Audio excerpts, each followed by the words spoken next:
Dear students, आज हम सीखेंगे किसी लैटिस का वॉल्यूम हम कैसे निकालें। कोई हमारे पास क्रिस्टल है तो उसका हम वॉल्यूम कैसे निकाल सकते हैं, हमको ये सीखना है। तो इसके लिए क्या है, हमें डेंसिटी ऑफ द लैटिस यानी कि कोई किसी भी लैटिस का हमको घनत्व कैसे निकालें। तो भाई आप अच्छी तरह से जानते हो डेंसिटी कहते किसे हैं। डेंसिटी होती है यानी घनत्व जो होता है मास बाई वॉल्यूम होता है, यानी कि घनत्व बराबर होता है द्रव्यमान बटे आयतन।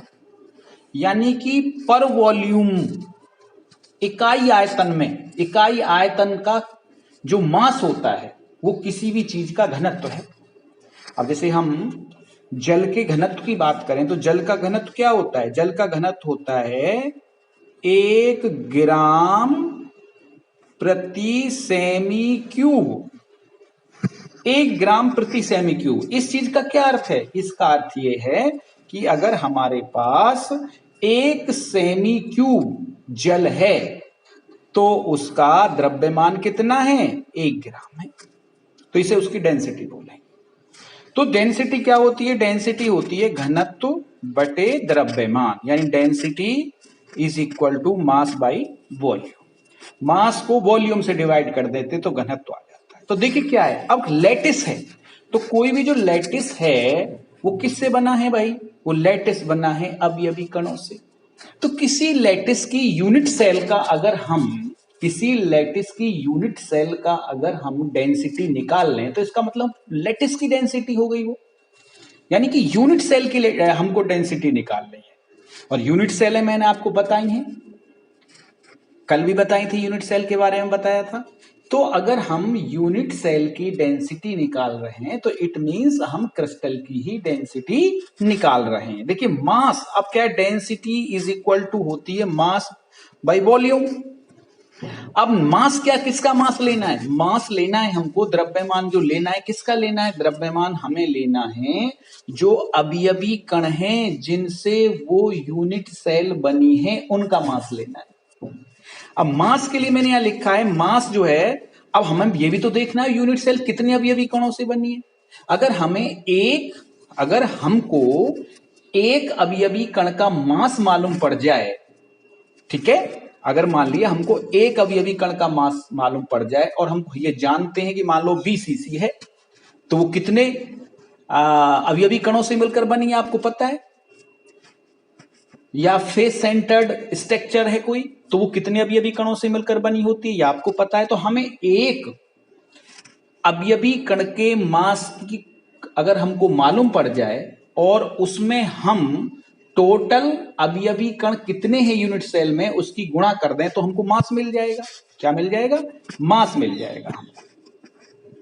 तो देखिए number of atom in the unit cell कितने हैं उनको देखना है, गुणा मास ऑफ एन एटम।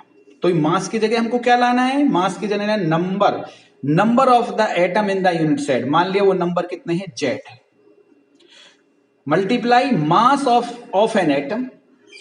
एक एटम का मास आपको मालूम पड़ जाए, वो मान लिया एम। तो एम जो मास है वो मैंने लिखा है। मास को हम कैसे लिखेंगे? देखिए मास को लिखना है रियल मास। अगर मेरे पास कोई एटम है और मान ला आयरन का एटम है मेरे पास, तो आयरन का जो एटॉमिक मास होता है वो 26 होता है।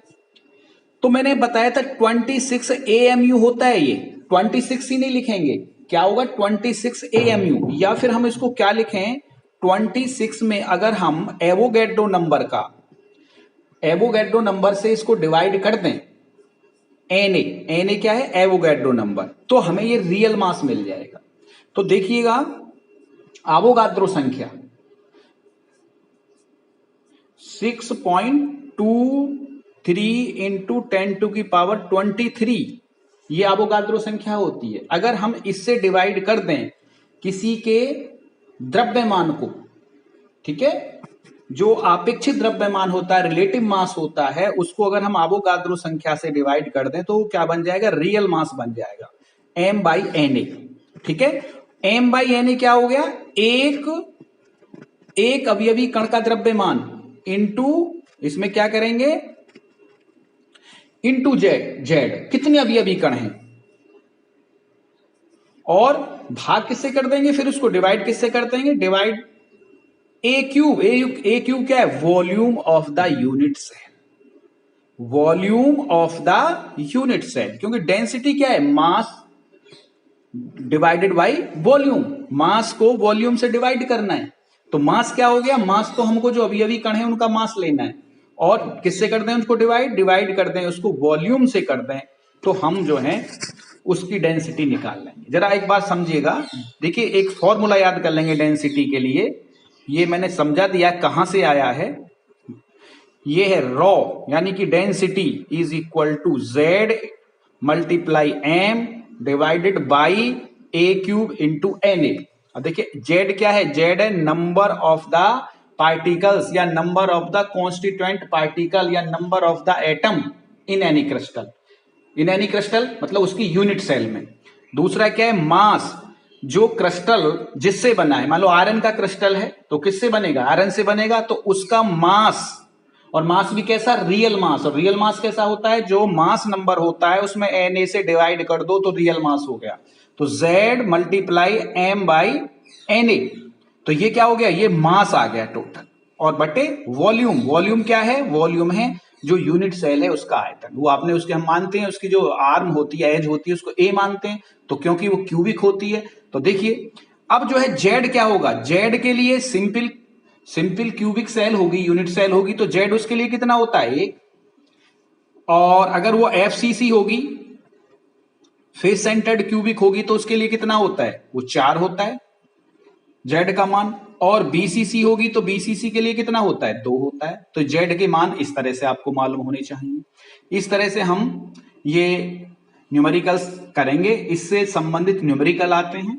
पिछली बार भी आया था, और मैं कुछ सॉल्व न्यूमेरिकल भेज रहा हूं व्हाट्सएप पर, उनको एक बार देखना और फिर अपनी बुक से करना, इसकी पीडीएफ आपको पास भेज दी है, और फिर आगे कल पढ़ेंगे।